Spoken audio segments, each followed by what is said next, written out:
Hi there, I'm Danny Flexen. Welcome to the latest edition of SecondsOut ReFLEXions. We're here every Monday at 4:30 p.m. to look back at some boxing developments of the previous week. And this week, it might seem like old news now, hopefully not. 3 days ago now, Eddie Hearn, in a big announcement, scheduled out his next 5 shows for Matchroom in the UK. And to be fair, overall, and I'm going to grade them each fight, well, not grade them, but I'm going to assess each fight and each show. But to be fair, there was only really one major disappointment. Overall, good set of shows and a lot of good fights to be found within them. And the only real disappointment comes in the first show on February the 13th, with Josh Warrington, the IBF featherweight champion, waiting for a big unification fight, which presumably couldn't be nailed down for that show against Can Xu. He'll be fighting Mexican Mauricio Lara. Bit of a kind of trial horse, hasn't fought much outside of his own country. Not really a featherweight either. And there seems to be some doubt, at least at the moment, whether that fight's going to be for the world title or not. Certainly in the Matchroom press release, it wasn't mentioned as being a world title defence. But much was made on social media of the fact that Lara was recently parachuted in to the IBF rankings at featherweight, despite not having fought at 126 pounds in, I think, about 2 years. So it could still be for the belt. We're not sure at this point. Though Barry Awad, Kid Galahad, is patiently waiting for his rematch. I'm not sure too many other people will be hotly anticipating that, given the first fight was apparently, still haven't watched it, was apparently not the greatest of spectacles. But he is the mandatory contender. He's been waiting a while, and purse bids have been called, I believe, for this week to make that fight happen. So it'll be interesting to see if Warrington, in pursuit of bigger fights, he says he's only got a few fights left in his career and wants to make those marquee contests. It'll be interesting to see if he vacates the IBF belt and ends up fighting Xu for the WBA and Ring Magazine titles. We shall see. But it's not a great main event for Sky Sports, I wouldn't say, on February the 13th. I know it's not a box office show, and the undercard is really good, and I'll get to that in a minute. But non-title fight or title fight, it seems like a mismatch in Warrington's favour. And I think it's not as bad to put Warrington in potentially easy fights. Like he hasn't had many gimmies in his career, it's fair to say. And I think when there's fans in attendance in Leeds, it's a homecoming for him, might be his last fight in Leeds, with the way things are going with the pandemic and wanting those big fights to secure a legacy before he retires. Then you could kind of justify it. But with no live gate, you really are just creating a card to satisfy the TV audience. And I don't think that main event is good enough, in my view. But I don't want to dwell too long on the negative, because there's lots of positives to come out of Friday's announcement. And on the undercard to that February the 13th show, we've got a number of good fights. Lee Wood, who we saw losing, of course, in the semi-finals of the Golden Contract Tournament to Jazza Dickens, former Commonwealth featherweight champion. May even still hold that, I'd have to double check. He's fighting for the vacant British title against Reece Mould. Reece Mould was waiting a while for his mandated shot at the Lonsdale belt. Ryan Walsh was the champion. The belt was taken away from him because of his involvement in the Golden Contract Tournament, somewhat contentiously. But now these two will vie for the vacant belt, and it's a really, really good fight. You've got Reece Mould, the unbeaten, talented guy who hasn't really been tested as yet, against Lee Wood, who's been in with much better opposition. We've seen him obviously fight on Sky Sports before. And this is a bit of a make or break fight for him. He doesn't want to become an opponent for people to make his name against. So this is a real crucial one for him. You've also got Zelfa Barrett fighting, and this is a good piece of matchmaking rather than a great fight, against Kiko Martinez, former world super bantamweight champion, of course. I think maybe featherweight as well, but I'll have to double check that. But a good fighter, veteran Spanish. We've seen him here before, so he's a good measuring stick against other people he's fought on UK shores. I know it was a fight that Dave Coldwell was hoping for to get Jordan Gill in against someone like Kiko Martinez, a veteran, good name value, but beatable. And I think it's even more true for Zelfa, who's in the weight above. He'll be a lot bigger than Martinez, a lot longer. He'll have too much skill and power for him, I would imagine, at this stage in both of their careers. But again, a good piece of matchmaking. And we also see Dalton Smith, one of the hottest prospects in UK boxing, part of our 2021 Their Year squad. He'll be fighting against Lee Appleyard. Very good fight. I think Lee's Central Area champion, former Central Area champion, maybe English as well. Again, I'd have to double check. I haven't done my box rec research just before doing the video. But again, good fight, good step up. He looked really good beating Nathan Bennett in fight camp, Dalton-Smith. So this is another little step for him. And he's exciting to watch. So no one's going to complain about him being back out. Now, I criticised the main event, but I certainly won't be doing that for the next show. I'm just going to check my notes to see what date it is. February the 20th.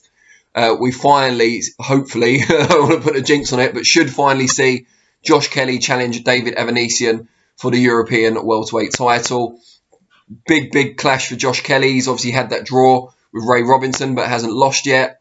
Avanesyan, we've seen him dominate at European level in recent times, blasting people out, aggressive, talented, but when he stepped up to a slightly higher level against the likes of Lamont Peterson, he's fallen short. So this will tell us whether Kelly is got a chance of joining that higher level operators up there at 147 pounds, which is an incredible division, of course. But it's a fight that's been delayed a few times now, last time by the pandemic, but we saw, obviously, Kelly pull out on the week of the fight, first time around when he fell ill, and led to a lot of animosity between the two camps, I think it's fair to say. But I think at this point they'll both be relieved that the fight's finally on, and we'll get to see who it. And it's an excellent, for a European title fight, normal, regular Sky Sports, I think it's an excellent main event. We also see Ryland Charlton, who demolished Joe Laws last year. He'll be going up against Florian Marcoux, who looked unlucky to only draw against Jamie Stewart in his last fight. So that's a real interesting one as well. There's been a lot of talk about that on social media. Florian Marcoux obviously has that huge Albanian fan base. Not a fan base of huge Albanians, I should say, but a huge number of Albanians follow him. And Ryland Charlton, just came out of nowhere seemingly to smash Joe Laws in their fight. And now gets rewarded, if you like, with another Sky Sports appearance, but this time against Florian Marcoux. We also see, finally, the rematch between Amy Timlin and Carly Skelly, who drew for the Commonwealth title last year in what was a really good fight to watch. Anthony Fowler goes against Jorge Fortea. I think Fowler will win that one comfortably. I think, again, that's one that looks really good on paper, but he called it a step up. I'm not sure it is. Maybe from the last couple of fights, but I don't think Fortea would beat Scott Fitzgerald, an on-form Scott Fitzgerald, for example, and Fowler had a very close fight with him. But I think it's one that gets him a good world ranking. I think Fortea's 15 with the, I want to say, IBF. So, again, it's a sensible match, but not one that I think Fowler will struggle in. And then we move on to the big one, the only Sky Sports box office event out of 5 on March the 6th. And it's the big rematch. And I actually, someone asked me on Twitter whether I was going to buy this, because I infamously decided not to buy the first fight between Dillian Whyte and Alexander Povetkin, where the Russian scored probably the upset of the year and the knockout of the year in the same fight. And I just didn't think, I thought it was not a great undercard, and I thought the main event was pretty predictable. Well, I was wrong, at least, about that, as Povetkin upset the odds, despite going down twice in the round before he ended matters with that hellacious left uppercut. I'll definitely be buying the rematch show, not just because it's now a much more intriguing main event with Povetkin winning the first fight, but also because I think the undercard's really good, particularly, and this is probably my favourite fight out of the whole 5 shows. Actually, no, Kelly Avanesyan might be my favourite fight out of the whole 5 shows, but in terms of action, I think this is more likely to deliver thrills, and that's Ted Cheeseman and James Metcalf for the vacant British light middleweight or super welterweight title. Cheeseman obviously held the belt before. Looked unlucky for a lot of people, including me, against Scott Fitzgerald when he lost the belt. He'll be going up against Metcalf, who's coming off a couple of good wins. Commonwealth champion. I don't know if that belt will be on the line or not. If Metcalf, I believe he's still got it. So I just think it's a really exciting fight. You know, Metcalf's aggressive, good body puncher. Cheeseman, we've seen most of his career be this kind of marauding, exciting trading fighter, but against Fitzgerald he got on his toes and showed he can box really effectively also, so it'll be interesting to see what tactics he adopts, but it just seems that it can't miss. It's going to be a very exciting clash. Also on that show, Fabio Wardley, this is another example of good matchmaking in the mould of Zelfa Barrett and Kiko Martinez. He fights a former world title challenger in the American Eric Molina. I think Wardley will have far too much for him. Molina, last fight against Filip Hrgović, looked faded, I think it's fair to say, and was never amazing at his peak. So I think Wardley will have too much for him, but it will boost his profile, probably his world ranking as well. And for someone who's English title level until now and looking for a shot at the British title this year, it's about right for Wardley. And again, very good matchmaking, so fair play to that. And we also see Ricky Hatton's son, Campbell Hatton, make his pro debut on that show, which will be interesting to watch. Making a pro debut on a box office show, what more could you want? It's the stuff of dreams, isn't it? Roy the Rover stuff, but whatever the boxing equivalent of that is. Then we move to March 20th. You have to excuse me. Keep looking at my notes. I say my notes. It's an article on the SecondsOut.com website with a list of all the fights. Little plug there for the website. Go and watch it. Go and have a look at it after you've watched this. If you want to be reminded of which fights are on which shows, I certainly need reminding. March 20th. I should say as well before I move on that I understand why Matchroom and Eddie Hearn announced all these shows in one big swath, because PBC did it last year and it was very effective for them as well. Sometimes a set of a portfolio, if you like, of shows is bigger than the sum of its parts, and I think this is certainly true, and it gives people a reason to get excited. There's something for everyone, even if they're not all on the same show. So yeah, the main event on March 20th is Lawrence Okolie against Krzysztof Glowacki. That delayed fight, of course, for the vacant WBO cruiserweight title. Delayed initially by COVID and then, well, delayed twice by COVID, really, because delayed initially by the pandemic and then delayed when Glowacki got COVID himself. But now we'll go ahead. And it's an acid test for Okolie. He's proved very good, impressive at British and European level. Beat Eve Nagabu, who's a very good fighter for the European title, with a late stoppage. Wasn't the best fight to watch, but was effective. And then when he was supposed to fight Glowacki, who pulled out at short notice, he went in against the guy he calls Big J in December and got the job done very effectively against an overmatched opponent. And I've been very impressed with how well Okolie's developed under Shane McGuigan since joining that team. He seems to take that little half step back now when opponents try to clinch, which keeps him more effective, stops him holding so much. And his poise and his shot selection have come on a long way. He's not just throwing the right hand constantly now. He's developed his left, and that right hand tends now to be thrown at the right time in the fight. But it'll be a tough test. Glowacki's a veteran. He's a former world champion. He's fought at a much higher level than Okolie has thus far. But this is just one of those crossroads fights where I think youth and freshness will be served. But again, a very good main event for a regular Sky Sports show, a world title fight. I'm impressed with it. Chantel Cameron defends against Melissa Hernandez, who, despite being a mandatory challenger, isn't much cop. To be fair, I don't mean that to be disrespectful, though. How can you say someone's not much cop and it not be disrespectful? Obviously, she'll tear me apart, but that's not the point.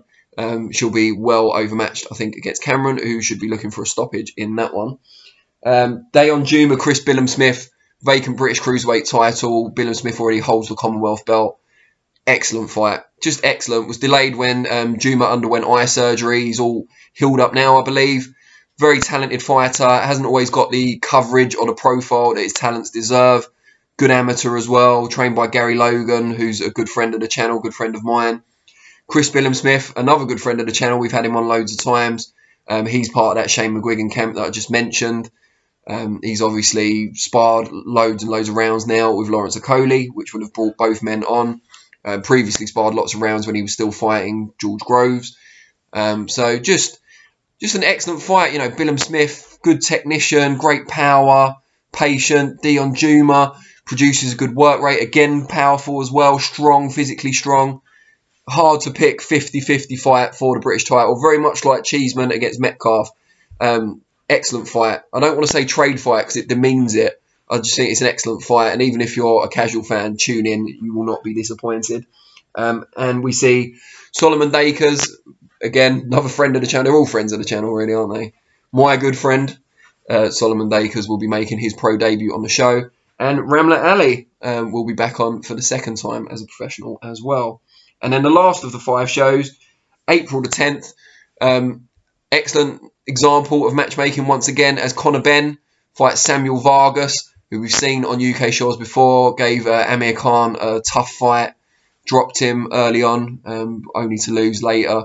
But Conor Benn looked brilliant in his last fight against someone who came to win in Sebastian Formella. And just one of the most improved fighters in Britain for me. You know, it's got to be between him and Liam Williams, I think, for that title. Unofficial title, sorry guys. Yeah, Conor Benn looked excellent against Formella and against Juicy Koivula, who went on to give an albeit faded Sergio Martinez a lot more rounds. Stepping up again, at least on paper, against Samuel Vargas, who's proved tough. He's only been stopped by top world level fighters in the past. As I said, gave Amir Khan trouble when he came over here. It's a good enough TV main event because Ben's got that star power. Similar to the Warrington fight, except that the opponent's better, more tested and more familiar in this case. And also that it's not a world champion going up against him. It's a rising star. And I think this sort of match is more acceptable for someone at this stage of Ben's career. And also on that show, we see the rematch between Rachel Ball and Shannon Courtney, this time with the vacant WBO bantamweight title on the line. I don't know entirely how I feel about two such inexperienced fighters vying for a vacant world title. I think there's a problem in the women's game, particularly in certain weights, with a lack of depth. And I think that has to be taken into account as mitigation. I also think that originally it was going to be Rachel Ball against Ebony Bridges for the vacant belt. I think Courtney's probably slightly more deserving than Ebony Bridges. Not a lot more, to be fair. They're both pretty inexperienced, but slightly more. And I think it'll be a good fight to watch as well. Their first fight was certainly exciting, one of the better fights of 2020. A lot of people felt Courtney did enough to win, but Ball got the decision. She seems to have grown since that fight. Not physically, she's obviously got smaller in terms of what weight they're going to be fighting at, but she's grown as a boxer. She looked better and better in her fight after Shannon Courtney, where she won the WBC interim super bantamweight belt because, you know, opponent fell out. Opponent couldn't make weight at short notice and all sorts of stuff went on then. The fight was nearly called off. But she showed great composure to put all that out of her mind and performed really well on the night in that historic female triple header. So well done to her for that. But now it's Shannon Courtney, the old enemy, coming back into focus. And it's whether she's only had one fight since against an outgunned opponent. And it's whether she's improved enough in the gym since then to defeat a Rachel Ball, who certainly has got better. But yeah, it's an intriguing rematch, certainly. Savannah Marshall makes first defence for her WBO middleweight title. No opponent for that yet. And again, no opponents as yet for Felix Cash and Cash Farouk. So 2 Cashes on the show. So yeah, that's probably the kind of second weakest, if you like, or fourth strongest, depending on whether you're a glass half full or half empty sort of person, out of the 5 shows. But still a good enough Sky Sports regular show. So we got, I would say, a good box office show, 2 really good Sky Sports regular shows, 1 decent Sky Sports regular show, the one topped by Conor Benn, and 1 slightly disappointing, although it's got a good undercard, disappointing main event with Josh Warrington against someone he should beat even more comfortably, if that's possible, than Sofiane Takouch. And that was a really good performance, actually, because Takouch came with more credentials than Maurizio Lara. But yeah, so overall, the full roster of 5 shows, I'd probably give it a B or a B+. I said I wasn't going to grade it, but I couldn't resist the temptation in the end. I think the good far outweighs the bad. And I'll obviously be watching all of them because the only one that I have to pay extra for is one that I'm happy to pay extra for. The other 4, even though I think one of the shows is a disappointing main event, it's on regular Sky, which I already pay for. So I might as well watch it. I'll always watch boxing if it's on and it doesn't cost me any extra money. I'll always pick it over anything else that's on TV. So, you know, that's what boxing fans do. It's probably why we get taken advantage of sometimes, but that's a vlog for another day. Obviously, now I want to know what you guys think. So first of all, what's your opinion on the 5 shows as a whole, the announcement? What do you make of the portfolio of shows? And then secondly, what's your favourite fight out of all of them? And that we must have talked about 20 fights at least there. What's your favourite and why? Let me know. I'll respond to some of the comments. Meanwhile, I'll be back on Thursday, 4:30 p.m. for FLEXpectations. And the next ReFLEXions will be next Monday at 4:30 p.m. Really appreciate your time, as always. And I will see you all soon. Thanks very much. See you later.